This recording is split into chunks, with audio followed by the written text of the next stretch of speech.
Hello,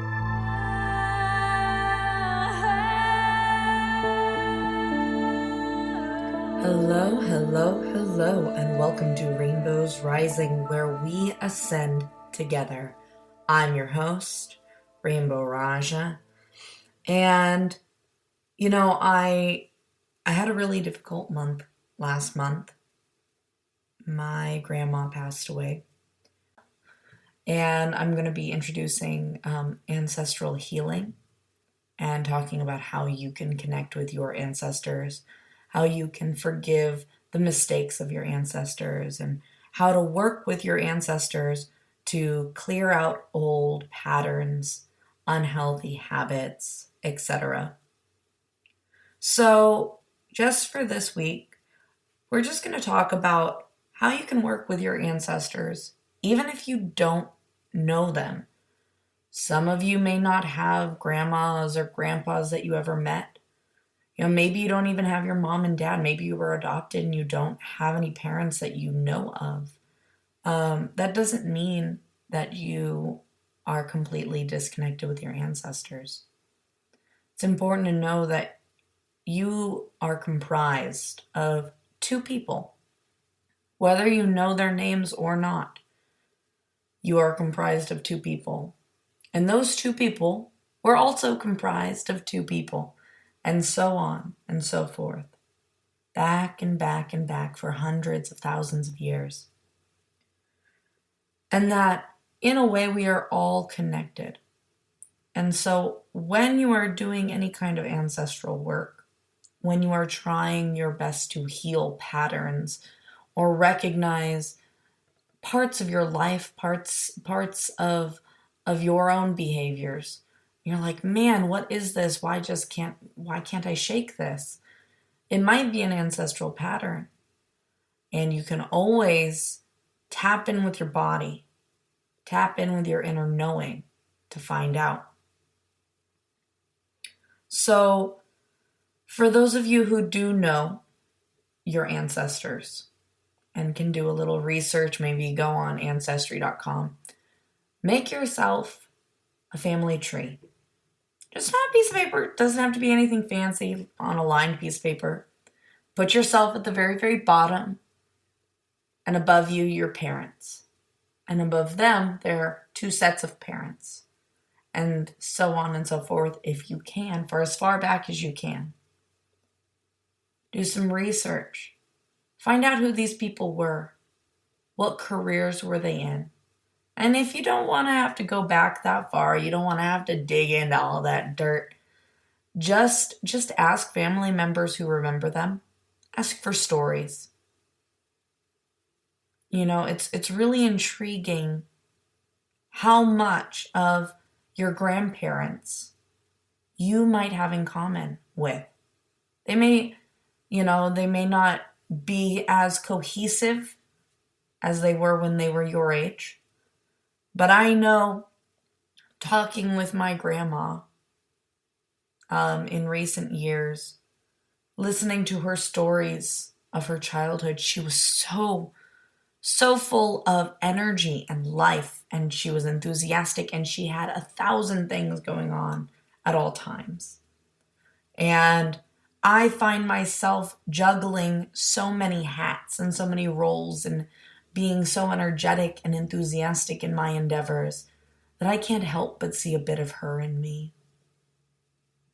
I see the worry that she has for all of her children, or had for all of her children during her life. And now with children of my own, I'm experiencing that same worry, that same tension that almost makes you a little unbearable to be around when you're too worried about someone. But I notice it, and I'm aware of it, and I know that worry comes from a place of love. And that even though growing up I always found her obsessive, oh, be careful, don't hurt yourself there. Oh, don't do that. That's very dangerous. Please come down and come sit and cross your legs and come sit on the plastic couch over here. My grandma was always coming from a place of love. So it's important to recognize those patterns in your own families. To recognize, any kinds of patterns that may have happened with your parents that passed into you. Do some investigation and see if those patterns trace back to their parents. You might be surprised what's passed down. What patterns? Even things that are out of our control. There are patterns. Sometimes patterns of loss. Sometimes patterns of making poor choices. Patterns of abuse. Choosing certain types of partners. Patterns of favorite animals or careers. When you start working with your ancestors and you start to take an interest in who came before you and who made you who you are today, it's important to honor them and to know that they lived just as hard of a life as you. They had choices to make, and some of them were not always the right ones. And that's okay. It's okay. Because we all struggle on this journey. So if you do decide to work with me this month, work with me through discovering your ancestors, reacquainting yourself with your ancestors, reacquainting yourself with your parents, even if your relationships aren't good, toxic even, you don't have to communicate with them. You can write them letters. You can talk to them in the mirror, because when you look in the mirror, you see them both through you. There's some powerful, powerful practices you can have when working with your ancestors. So just know that when you are working through your ancestors and you start to work with them and help them forgive their own mistakes, help them recognize their own incredible gifts that maybe when they were alive they didn't see them.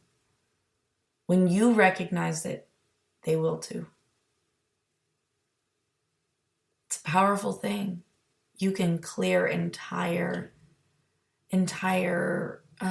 roads of difficulty for yourself when asking for your ancestors to come and sit with you to better understand who they were, who they are, and how they work through you.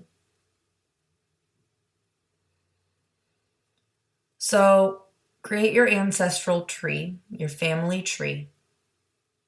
Start writing down traits of your mother, of your father, of your grandma, of your grandpa, on both sides. Go back as far as you can. Don't strain, don't stress, don't make it a chore. If you enjoy it, make it fun. Go as far back as you feel. You can even do your aunts and uncles if you feel inclined to do so. I recommend that when you're done making your family tree, you try your best to look at positive qualities that were passed down, some positive patterns, positive things that you see in your grandmother, in your grandfather, in your mom and dad, in yourself. These things that you resonate with. And make a list. Make a list of all the positive things that you inherited from these people, their gifts, their abilities, their qualities, their traits. And on the other side, go ahead and write all the negative things. Oh, grandma, whatever, talked too much and I inherited that from her. Well, go ahead and write that down. Go ahead and write that down. Maybe you inherited gossip too. That's okay. It's okay. Because without gossip, how would the town know what's going on, right? Go ahead and write all those traits down. You got grandma's little nose, and you love that little nose so much. Yeah, but you got your dad's big hands, and he got his big hands from his dad. And those big hands have always been crafters. You guys have always crafted art of some kind. You worked on cars. That's an art. That's an art form. You guys carved. That's an art form. Yeah. Take a look at that. Recognize that. Pull out some family photos. Black and white is totally fine. Contact family members. See what you can get your hands on, even if they're digital. Pull them out. Print them up. Put them on your altar. If you don't have an altar, create a little space on your bedside table or in your closet or somewhere that you visit that bring you joy. Put some photos out. Next to those photos, you can put maybe a slice of bread, some wine or some juice, some water, some food for your ancestors, showing that you're willing to make the sacrifice to work with them. Maybe you don't want to sacrifice food. Maybe you don't have the money to. Maybe you don't like wasting food. Talk to them. Every time you see them, say hi. Sit down. Have a conversation, even if they're gone. When was the last time you talked to your grandma? You really talked to your grandma. Talked about all those memories you had with her. Talked about how much fun you had when you were a kid in the summertime. You'd have those barbecues. She'd spray you with the hose. Talk to them. Even if you never met them. Even if you never met your grandpa, you talk to him. Ask him who he is. And be still. And listen for the answer. Be still. The answer will always come. With those little photos up, maybe your grandma, your grandpa gave you a necklace or a watch. I know my grandpa gave me a watch. Maybe you might have some trinkets, some little porcelain dolls your family members gave you, something your mom gave you, something your dad gave you. That means something. Choose things that mean something. Have emotional value. Put those on your altar, on your desk, or on your bedside table. This month I ask that you are courageous. You create a space for your ancestors. I will. We will do this together. Because when we're working together to ascend and to learn and to grow, we should work together. With all of us doing this together, we're going to be healing so much for ourselves, for our siblings, for our parents, for their siblings, for our cousins, for our ancestors to finally move on. They saw the revolution, the resolution to all of their problems. They saw their dreams come to fruition through you. Someone saw them. Someone heard them. So create that altar. Put those things that mean something there. Go over your little list of patterns, of positive gifts and qualities. I know on my mom's side, my great-great-grandmother was kooky. Everybody in the family didn't like her so much because she was a little kooky. And the reason for that being is she really liked Eastern like fans and furniture and art. She loved Oriental everything. And she had a lot of historical kind of trinkets, like Balinese masks and tarot cards, and she was very gypsy-like in what she loved to do and her aesthetic. And everyone, besides the young kids, everyone in the family kind of looked poorly on her because of her interests and her style were not normal.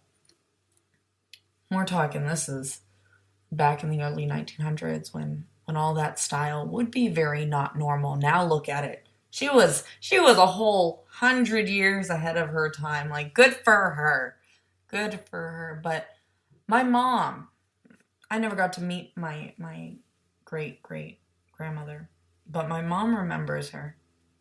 My mom remembers going to her house and being enchanted by her knickknacks and the style, which was so different than what she was used to.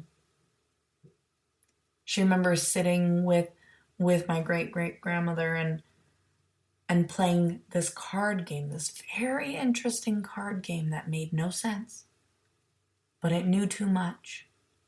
Go Fish never knew anything, but this card game did. And I think it planted a seed in my mom. A seed of mystery, of magic. Something that pulled at her heart. And although my mom never went into any kind of metaphysical thing or mystical thing, I can tell you, I see a lot of, Eastern beautiful trinkets on her walls. She has all these incredible Balinese masks and a giant tapestry of Confucius that covers an entire wall. My mom has handmade sculptures from China, and she has a sitar from India. My mom has so many incredible artifacts from these different cultures that fascinated me when I was growing up. And just that one little thing was passed down from my grandmother. It made such an impact on my mom, it changed her whole style. Changed her view on the world. She became very open-minded to new types of medicine. She doesn't take ibuprofen when she has a headache. No, she goes outside and she gets some fresh air. Sits in the backyard and listens to the birds. And my dad's very different. And I'm sure your family is too. If you really look into all those little tiny quirks from each person. I know this episode has been a much slower paced episode.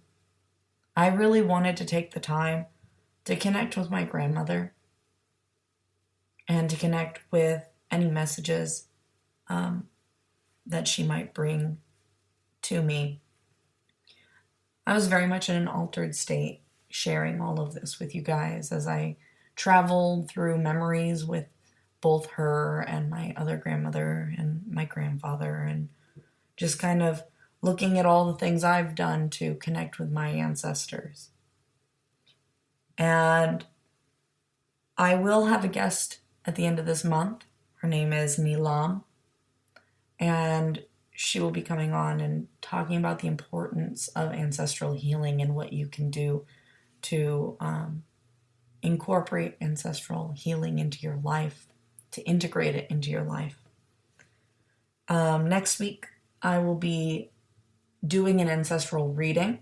Normally I do it the first week of the month, but I think this month I just really wanted to shake things up, shake the energy up a bit. So next week we will be doing channeled messages from my ancestors and your ancestors. I'll just open up to that. And I'll be doing a reading and sharing some crystals. And it'll be a much longer show next week. So I look forward to this journey this month with all of you listening. I'm so grateful that you can make it here today.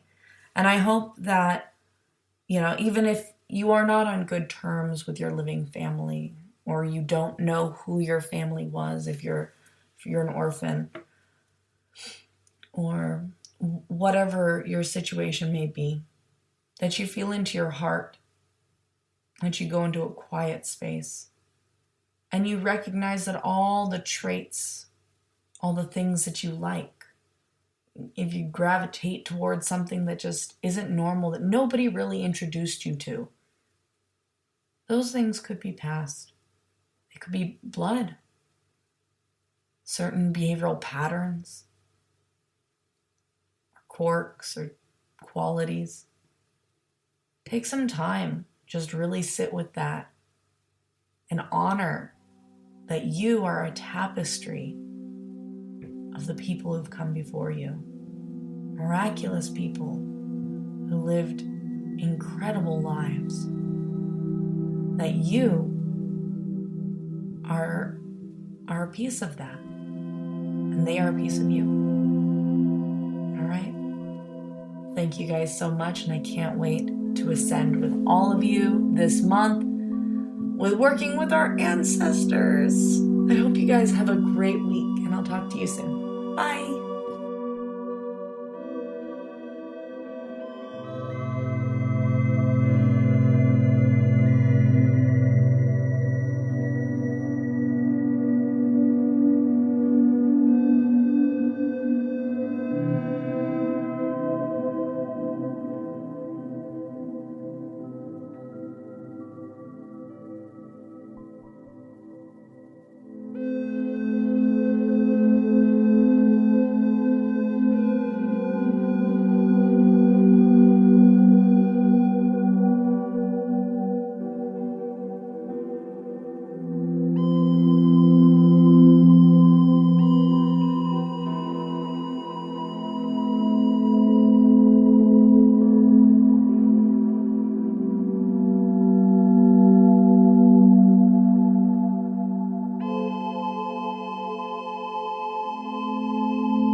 Are you ready to ascend to the next level? This is Rainbow Raaja, your spirit guide calling. Please be sure to keep all arms and legs inside your vessel at all times. I'm just here to remind you to take some time today. Support Rainbow's Rising podcast. Go. Join the Discord community. Check out the Patreon. Get some stickers, custom tarot cards. Check out the merch. The merch. you know you want to go connect with Rainbow Raaja. Maybe even get a session. Who knows? Your support helps make this show possible. And she loves to support you. Help support her too. Once again, this is Rainbow Raaja, your spirit guide, guiding you to your ascension.